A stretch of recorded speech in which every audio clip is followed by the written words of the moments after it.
Assalamualaikum warahmatullahi wabarakatuh. Halo anak-anak semua. Hari ini kita akan belajar tema 2, subtema 1, pembelajaran kedua. Sudah siap untuk belajar hari ini? Kalau sudah siap, mari kita mulai belajarnya.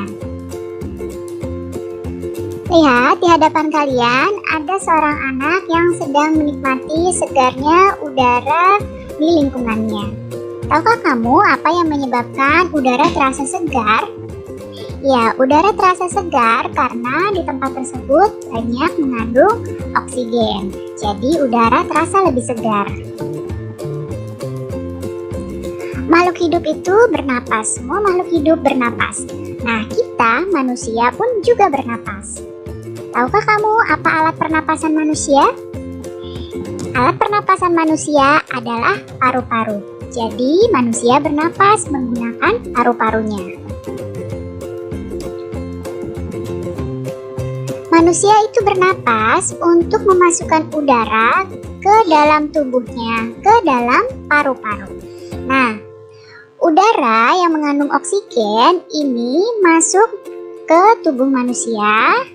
Sedangkan udara yang dikeluarkan itu udara yang mengandung karbon dioksida. Ya, jadi udara yang masuk ke tubuh manusia adalah udara yang mengandung oksigen dan udara yang dikeluarkan adalah udara yang mengandung karbon dioksida. Alat pernapasannya manusia adalah paru-paru. Jadi udara tersebut masuk ke paru-paru.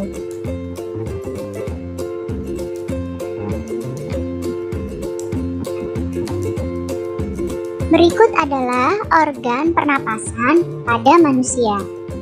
Yang pertama, manusia organ pernapasannya adalah hidung. Hidung itu adalah tempat masuknya udara dan tempat penyaringan udara.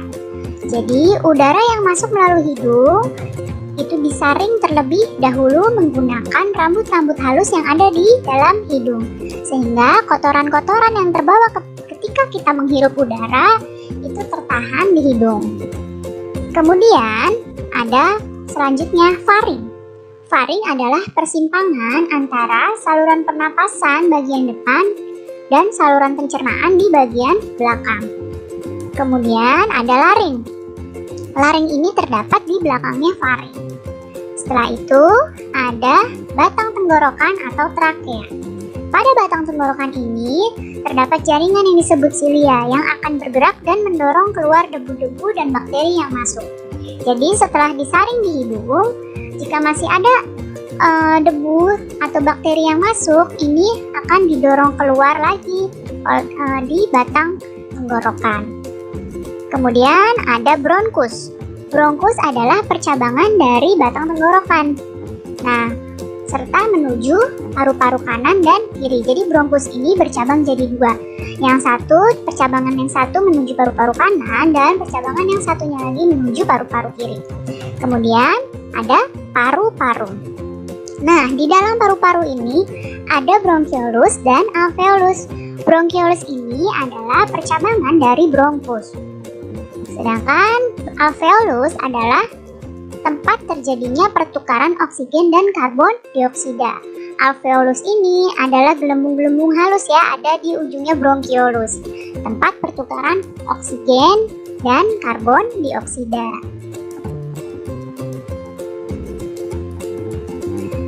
Nah, berikut adalah gambar organ pernapasan manusia. Perhatikan di sini ada hidung, lihat panahnya ya, di sini adalah hidung. Kemudian ada faring, di sebelah sini faring, di sini laring. Jadi laring ini percabangan. Yang satu menuju kerongkongan, ini tempat jalur makanan kerongkongan, dan yang satu ke batang tenggorokan. Ini yang untuk pernapasan. Jadi yang untuk pernapasan ke batang tenggorokan. Kemudian ada trakea atau batang tenggorokan. Nah, di sini trakea bercabang menjadi dua, yaitu bronkus. Bronkus ini ya, ini cabang yang besar ini adalah bronkus. Kemudian bronkus punya cabang-cabang lagi kecil-kecil, ini namanya bronkiolus. Nah, di ujungnya bronkiolus ini ada alveolus. Jadi alveolus ini kecil-kecil, tidak terlihat, harus menggunakan alat khusus untuk melihatnya. Nah, Paru-paru yang mana? Nih paru-paru yang ini nih, yang warnanya diwarnakan dengan warna merah. Ya, yang ini adalah paru-paru. Nah, alveolus bentuknya seperti apa? Ini bentuknya alveolus seperti ini. Bentuknya seperti gelembung-gelembung. Ya, ini alveolus. Jadi disinilah tempat pertukaran oksigen dan karbon dioksida di dalam paru-paru kita. Lalu bagaimana urutan sistem pernapasan manusia? Nah, urutannya seperti ini. Pertama, udara masuk melalui hidung. Disaring di hidung kotoran-kotorannya, kemudian masuk ke faring. Udara dari faring menuju laring, dari laring kemudian menuju batang tenggorokan atau trakea. Nah, di sini jika masih ada debu dan bakteri yang masuk akan didorong keluar lagi. Kemudian yang udara sudah bersih dilanjutkan masuk ke bronkus. Bronkus bercabang menjadi 2, dicabangkan lagi menjadi bronkiolus. Bronkiolus adalah cabangnya dari bronkus. Kemudian ke paru-paru. Nah, di paru-paru inilah terjadi pertukaran oksigen dan karbon dioksida, yaitu di alveolus. Nah, sekarang kita masuk ke tentang pemahaman isi teks. Untuk memahami isi teks, kita dapat mengajukan beberapa pertanyaan untuk mendapatkan informasi penting dari teks tersebut. Untuk mengajukan pertanyaan, kita harus mengetahui kata tanya dan penggunaannya untuk apa. Perhatikan di sini, kata tanya apa ini digunakan untuk menanyakan nama-nama benda, sebab, akibat, judul, atau tema. Jadi dari teks itu kita menggunakan kata tanya apa untuk menggali informasi, menanyakan nama-nama benda, sebab, akibat, judul, atau tema. Kemudian kata tanya di mana. Kata tanya ini untuk menggali informasi yang menanyakan tempat atau latar. Kemudian kata tanya kapan ini menggali informasi tentang waktu kejadian suatu peristiwa. Jadi kalau mau menanyakan waktu kejadian suatu peristiwa ini menggunakan kata tanya kapan. Siapa? Siapa ini adalah untuk menanyakan tokoh utama atau tokoh pendukung dari teks tersebut. Kemudian kata tanya mengapa. Kata tanya mengapa ini digunakan untuk menggali informasi tentang alasan suatu masalah dalam suatu teks. Kemudian kata tanya bagaimana itu untuk menanyakan cara membuat proses, urutan, pendapat, atau sikap. Dan kata tanya berapa untuk menanyakan jumlah atau banyak benda. Jadi untuk menggali informasi dari teks kita bisa membuat kalimat tanya dengan menggunakan kata tanya ini ya. Sekarang apakah kamu tahu apa itu tangga nada? Tangga nada adalah urutan nada yang disusun secara berjenjang.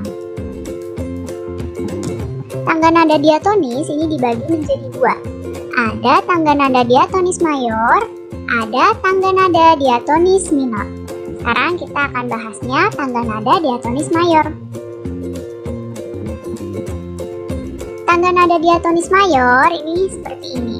Perhatikan di sini yang ada tulisan yang seperti huruf C, D, E, F, G, A, B, C petik ini adalah nama nadanya. Ya, yang ini nama nada.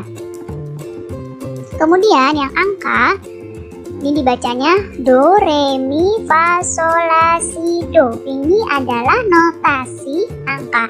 Ya, do, re, mi, fa, sol, la, si, do ini adalah notasi angkanya karena ditulisnya berupa angka. Kemudian ada seperti angka 1, 1 setengah, 1, 1, 1 setengah. Ini namanya interval nada. Jadi tangga nada diatonis mayor ini yang seperti ini. Kemudian ciri-ciri nada diatonis mayor. Ciri-ciri lagu yang menggunakan nada diatonis mayor. Yang pertama, lagunya itu sifatnya riang gembira dan sifat lagunya itu bersemangat. Serta biasanya lagunya diawali dan diakhiri dengan nada do sama dengan C. Ya, jadi ciri-ciri lagu yang menggunakan nada diatonis mayor, lagunya sifatnya riang gembira, bersemangat, dan biasanya diawali dan diakhiri dengan nada do sama dengan C. Apa saja ya contoh lagu diatonis mayor?